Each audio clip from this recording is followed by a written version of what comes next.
Hey, good morning, everybody. It's Dave coming to you once again from the office here in the Wyoming house. It's about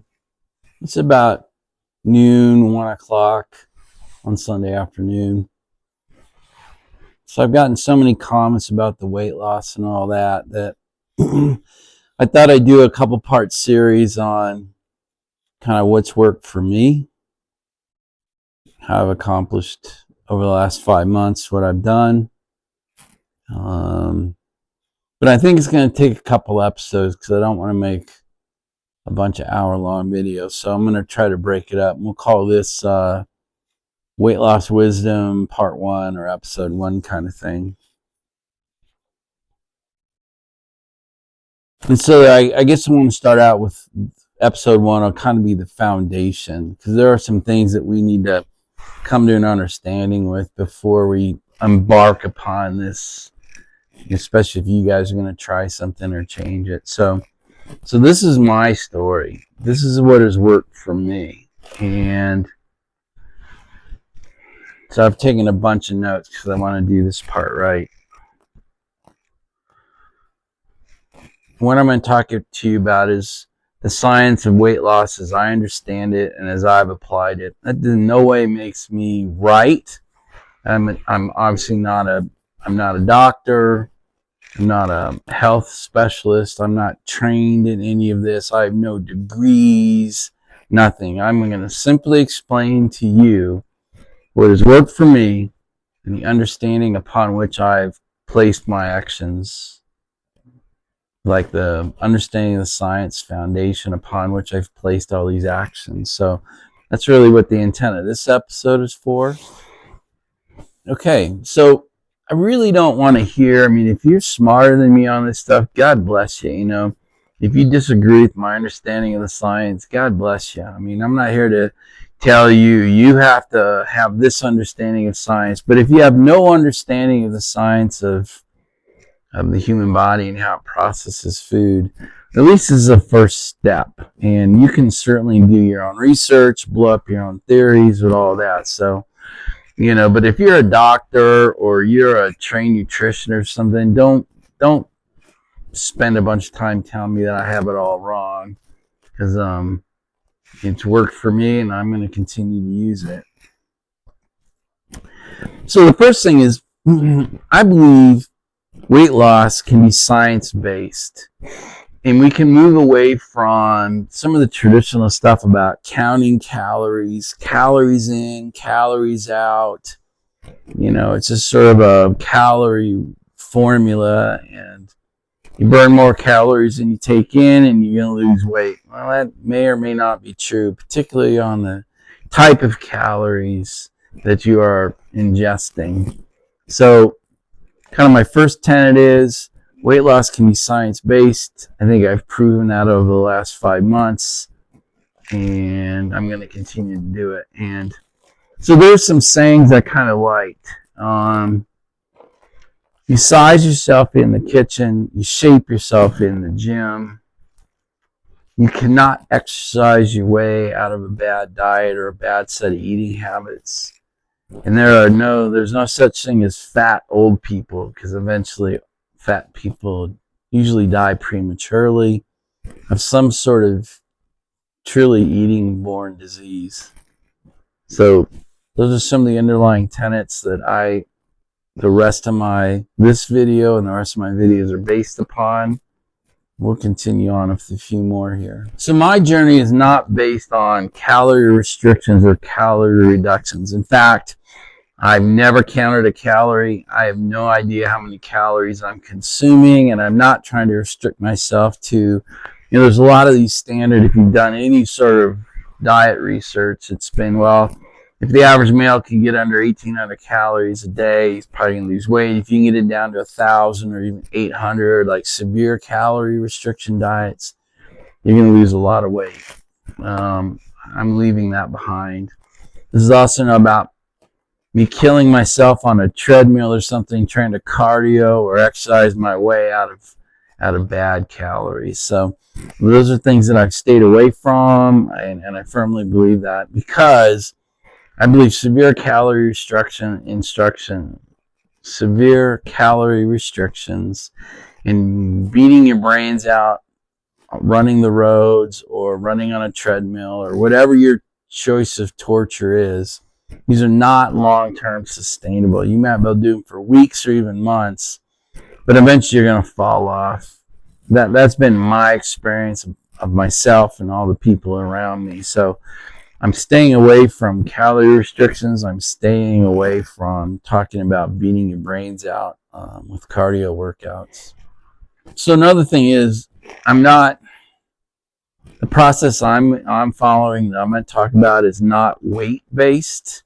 I still haven't weighed in. I have no idea how much I actually weighed back in May, and I have no idea what I weigh today.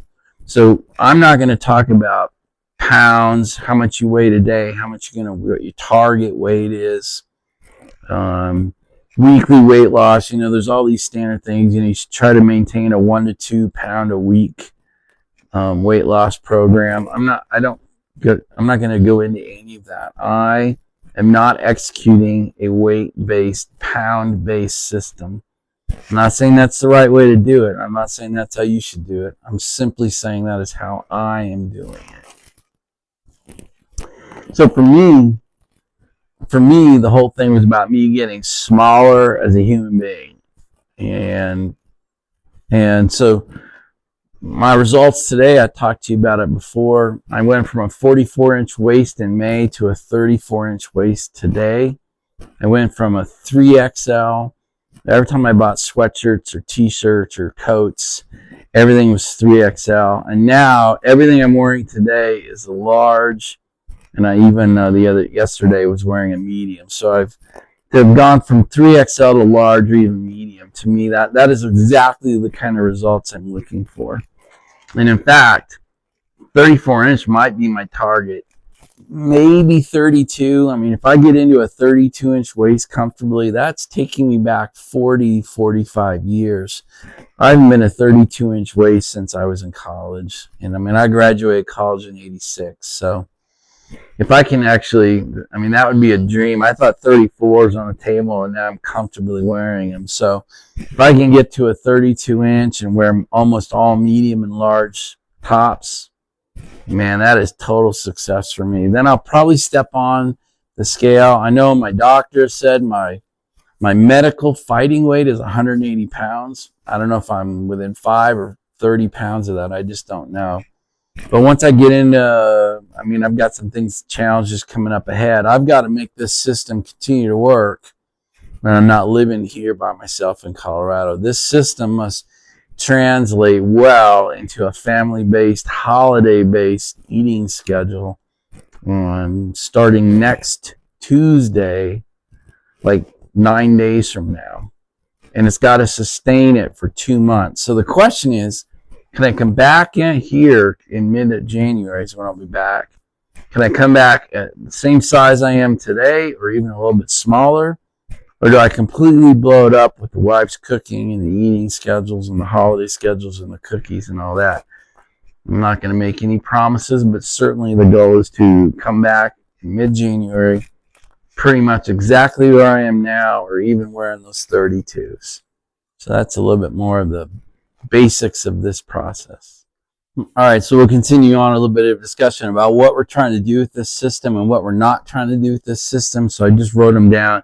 We have to stop eating mindlessly, picking up what's easiest to jam into a bag, jam into our mouths, and we have to stop eating like shit.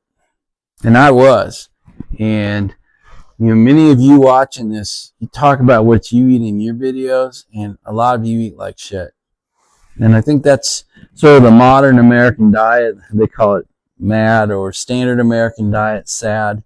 I mean, those are, fast food oriented. What can I do quickly? What can I do cheaply? Just how do I get shit into my mouth? So that's one of the things we have to do. We have to stop eating mindlessly, and then we have to eat intentionally. That's a big change, and it doesn't happen overnight. And it's taken me 5-6 months to make those kind of changes. We have to eat for health and for fuel, and not for socialness or not out of habit, particularly bad habits. Most of our eating habits revolve around sociality and just bad habits. So we have to kind of identify those and start breaking them. We have to change the habits. We have to break and abandon our bad habits, and we need to work towards new ones. We have to create habits at work in our normal daily lives. I mean, I get it. Not everybody has to tailor. If you have any interest in doing what I'm doing, it has to be tailored to your life. And just because it worked for me doesn't mean it's going to have to work for you. You're going to have to modify it so it works around when you eat, who you eat with, and how your food is selected and prepared. And then the other thing is, probably the most important thing is what I'm trying to do here in my life is create new, sustainable habits. Because I'm not trying to get to a certain target weight or get to the end of the year. I'm trying to create true life habits. And so as I talk about things, what I'm actually doing over these next few episodes, it comes from a basis I'm trying to create long-term habits that I intend to maintain throughout my life. Now, will I? I can't predict that. But all my conversations about what I'm doing is from the basis of, can I do it incrementally and can they stick? And can the next one stick? Can the next one stick? And so far, I'm 5.5 months into it. The real test will be, can it stick in my home environment in Maryland? All right, so the next subject I want to bring up in this first episode is my understanding of the science of food, digestion, diets. Now, this is again where I want to reiterate, you might be smarter than me on that, and God bless you. And if you have something, positive that you want to add to the conversation, but if you just want to call me a dumbass, I'll probably just get you blocked from the channel. Because I'm interested in having conversation and not just get blasted. So I'm not an expert. I've never been trained in this. Everything I'm about to say I've learned off the internet and reading and trying it. So I'm not a doctor, and I'm really not recommending you do this. I'm just here to I'm not trying to tell you what to do. I'm here to tell you what I understand and what I am doing. So here we go with my explanation of my understanding of the science behind it. So the science really starts with insulin. And I know that may not make any sense, but stick with me. Because insulin is what tells our cells to open up and allow nutrients, good ones or shitty ones, into our cells, into our mitochondria, if you really want to do some more research.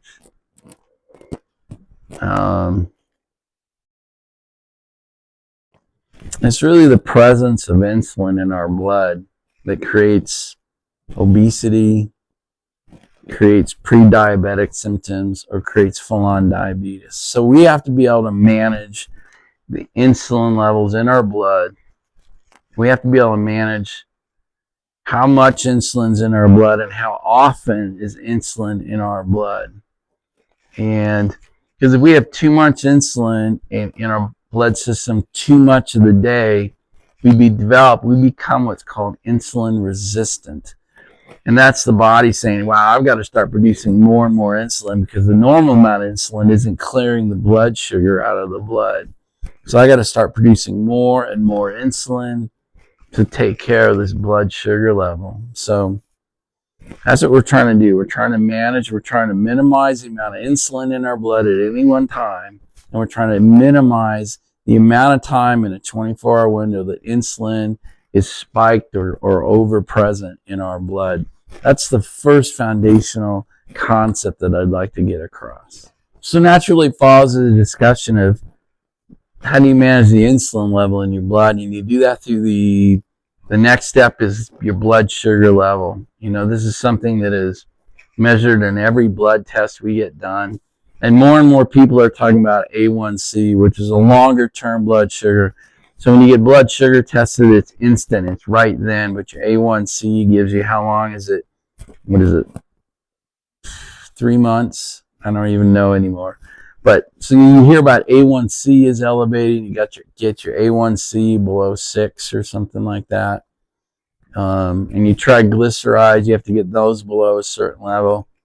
So by reducing the amount of sugar in our blood, and I believe it's glucose, not just sugar, but it's the glucose level that we have to manage in our blood that then in turn manages the insulin level in our blood.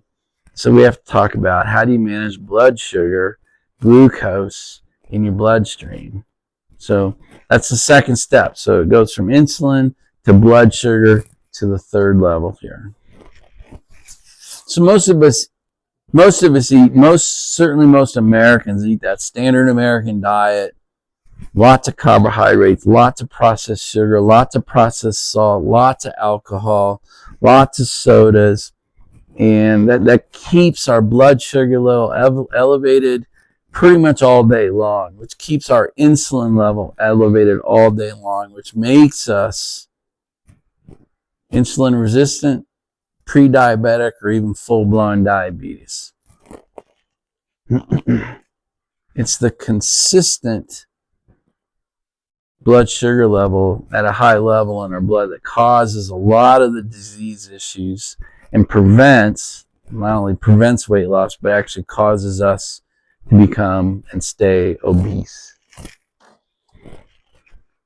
So if we're trying to avoid high insulin, and high insulin is caused by high blood sugar levels, how do we manage our blood sugar levels? And we do that by choosing, it's as simple as this. It's what you put in here. You put shit in your mouth, whether you eat it or drink it, and it's going to blow up your blood sugar. It's going to blow up your insulin and make you even more fat, and it's going to make you even more susceptible to diabetes and other things, including cancers. So we have to manage what we put in here. That is probably the rock foundation of the rest of these talks are going to be. We have to manage what we put in our mouths. We have to manage what we put in our mouths. We have to manage when we put it in our mouths, how often we put it in our mouths. And that's, whether you accept that as fact or not is really up to you. But you have to, I have to manage what goes in here so that I decide how the rest of me looks. And I get to decide. Every time I drink something, it's my call. Every time I eat something, it's my call. And I believe that's true for all of you watching this. It is. You have full independence on what goes in the mouth. The question is, does it go in mindlessly based on a bunch of bad habits built up over years and decades? Or do you eat mindfully with the concept that it is fuel and that you want to be healthy and you're going to change the chemistry of your body and how you look? Completely up to us. And that can be really frustrating. But I like it when I can be in control of things. So this fit well for me.